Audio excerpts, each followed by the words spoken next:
दत्तात्रेय जयंती।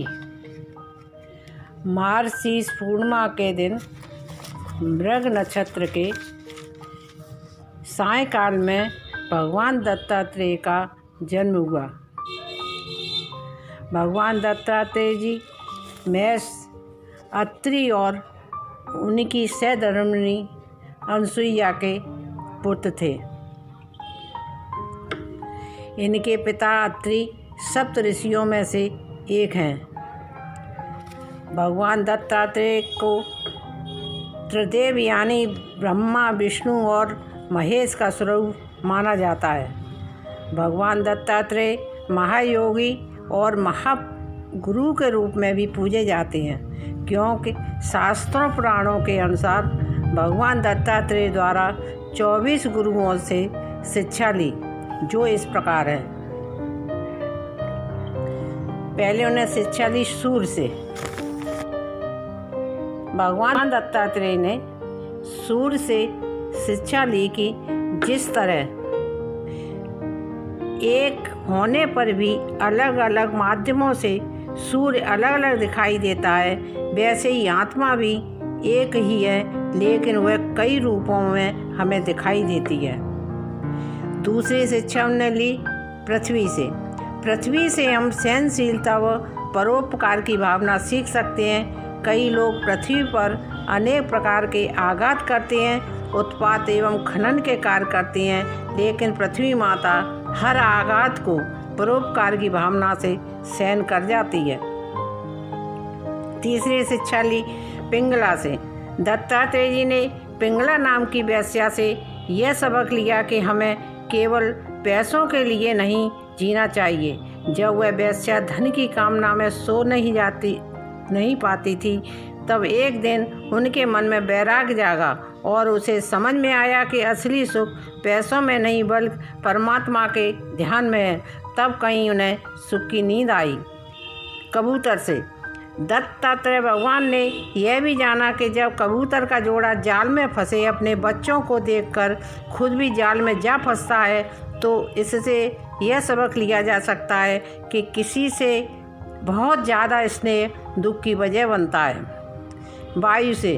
दत्तात्रेय के अनुसार जिस प्रकार कहीं भी अच्छी या बुरी जगह पर जाने के बाद भी वायु का मूल रूप स्वच्छता ही है, उसी प्रकार हमें अच्छे व बुरे लोगों के साथ रहने पर भी अपनी अच्छाइयों को कभी नहीं छोड़ना चाहिए।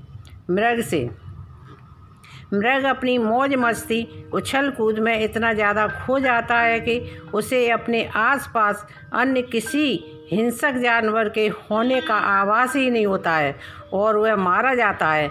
इससे जीवन में यह सीखा जा सकता है कि हमें कभी भी मौज मस्ती में ज़्यादा लापरवाह नहीं होना चाहिए। समुद्र से। समुद्र जैसे समुद्र के पानी की लहर निरंतर गतिशील रहती है, वैसे ही जीवन के उतार चढ़ाव में हमें भी खुश और गतिशील रहना चाहिए।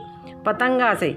जैसे पतंगा आग की ओर आकर्षित होकर जल जाता है, उसी प्रकार रंग रूप के आकर्षण और झूठे मोह जाल में हमें नहीं उलझना चाहिए। हाथी से। जैसे कोई हाथी हथनी के संपर्क में आते ही उससे प्रति आसक्त हो जाता है, तब हाथी से सीखा जा सकता है कि तपस्वी पुरुष और सन्यासी को स्त्री से बहुत दूर रहना चाहिए। आकाश से। भगवान दत्तात्रेय ने आकाश से सीखा कि हर देश, परिस्थिति तथा काल में लगाव से दूर रहना चाहिए। जल से। भगवान दत्तात्रेय ने जल से सीखा कि हमें सदैव पवित्र रहना चाहिए। मधुमक्खी से। जब मधुमक्खी शहद इकट्ठा करती है और एक दिन छत्ते से शहद निकालने वाला आकर सादा शहद ले जाता है, तो हमें इस बात से यह सीखना चाहिए कि आवश्यकता से अधिक चीज़ों को एकत्र करके नहीं रखना चाहिए। मछली से। जिस प्रकार मछली किसी कांटे में फंसे मांस के टुकड़े को खाने के लिए चली जाती है और अपने प्राण गंवा देती है, वैसे ही हमें स्वाद को इतना अधिक महत्व नहीं देना चाहिए। हमें ऐसा ही भोजन करना चाहिए जो स्वास्थ्य की दृष्टि से अच्छा हो। कुकर पक्षी से। जिस प्रकार कुकर पक्षी मांस के टुकड़े को चोंच में दबाए रहता है, जब वह दूसरे बलवान पक्षी उस मांस के टुकड़े को उससे छीन लेते हैं, तब मांस का टुकड़ा छोड़ने के बाद ही कुकर को शांति मिलती है। उसी तरह हमें कुकर पक्षी से यह सीखना चाहिए कि ज़्यादा चीज़ों के पास में रखने की सोच छोड़ देनी चाहिए। बालक से जैसे छोटे बच्चे हमेशा चिंता मुक्त और प्रसन्न दिखाई देते हैं, वैसे ही हमें भी हमेशा चिंता मुक्त और प्रसन्न रहना चाहिए। आग से दत्तात्रेय जी ने आग से सीखा कि जीवन में कैसे भी हालात हों, हमारा उन हालातों में ढल जाना ही उचित है।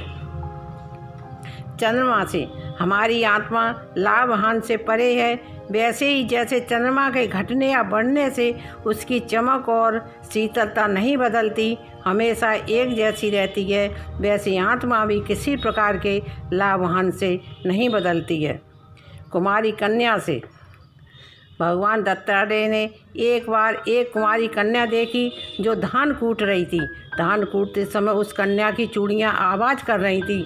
बाहर मेहमान बैठे थे जिन्हें चूड़ियों की आवाज़ से परेशानी हो रही थी। तब उस कन्या ने चूड़ियों की आवाज़ बंद करने के लिए चूड़ियाँ ही तोड़ दीं। दोनों हाथों में बस एक एक चूड़ी रहने दी। इसके बाद उस कन्या ने बिना शोर किए धान कूट लिया। अतः हमें भी एक चूड़ी की भांति अकेली रहना चाहिए और निरंतर आगे बढ़ते रहना चाहिए। तीर बनाने वाले से दत्तात्रेय ने एक ऐसा तीर बनाने वाला देखा जो तीर बनाने में इतना मग्न था कि उसे पास से राजा की सवारी निकल गई, पर उसका ध्यान भंग नहीं हुआ। अतः हमें अभ्यास और वैराग्य से मन को बस में करना चाहिए। सांप से भगवान दत्तात्रेय ने सांप से सीखा कि किसी भी सन्यासी को अकेले ही जीवन व्यतीत करना चाहिए, कभी भी एक ही स्थान पर न रुकते हुए जगह जगह जाकर ज्ञान बांटते रहना चाहिए। मकड़ी से दत्तात्रेय जी ने मकड़ी से सीखा कि भगवान भी माया जाल रचते हैं और उसे मिटा देते हैं। ठीक वैसे ही जैसे एक मकड़ी स्वयं जाल बनाती है, उसमें विचरण करती है और अंत में पूरे जाल को खुद ही निगल लेती है, ठीक उसी तरह भगवान भी माया से सृष्टि की रचना करते हैं और अंत में उसे समेट लेते हैं। भृंगी कीड़ा से दत्तात्रेय जी ने इस कीड़े से सीखा कि अच्छी हो या बुरी, हम जहाँ जैसी सोच में अपना मन लगाएंगे, मन वैसा ही हो जाता है। भौरा से भगवान दत्तात्रेय ने भौरा से सीखा कि जहाँ भी सार्थक बात सीखने को मिले उसे तत्काल ग्रहण कर लेना चाहिए। जिस प्रकार भौरे अलग अलग फूलों से पराग ले लेता है। अजगर से भगवान दत्तात्रेय ने अजगर से सीखा कि हमें जीवन में संतोषी बनना चाहिए और जो मिल जाए उसे खुशी खुशी स्वीकार कर लेना चाहिए, यही हमारा धर्म है। इस प्रकार उन्होंने अपने 24 गुरु बनाए। भगवान दत्तात्रेय के जन्म के बारे में एक कथा आती है जो इस प्रकार है। कथा: एक बार नारद मुनि भगवान शंकर, विष्णु और ब्रह्मा जी से मिलने स्वर्गलोक गए, परंतु उनकी भेंट त्रिदेवों में से किसी से न हो सकी।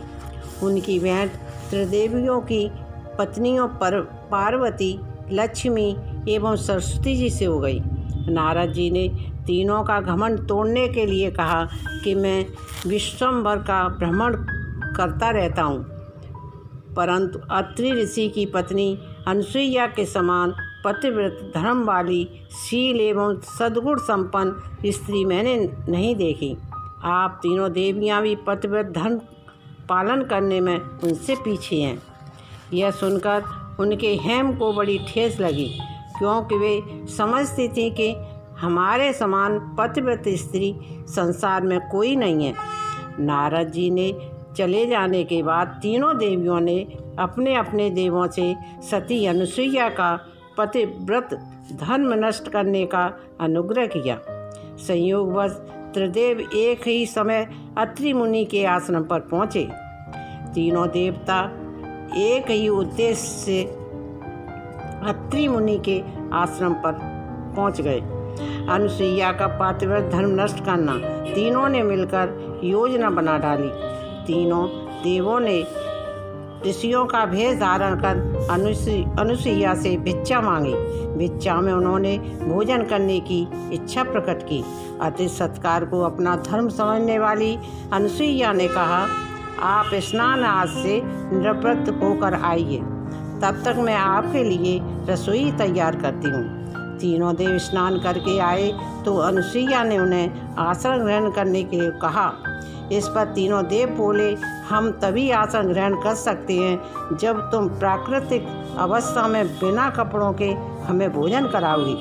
अनुसुईया के तन बदन में आग लग गई, परंतु पतिव्रता धर्म के कारण वह त्रिदेवों की चाल समझ गई।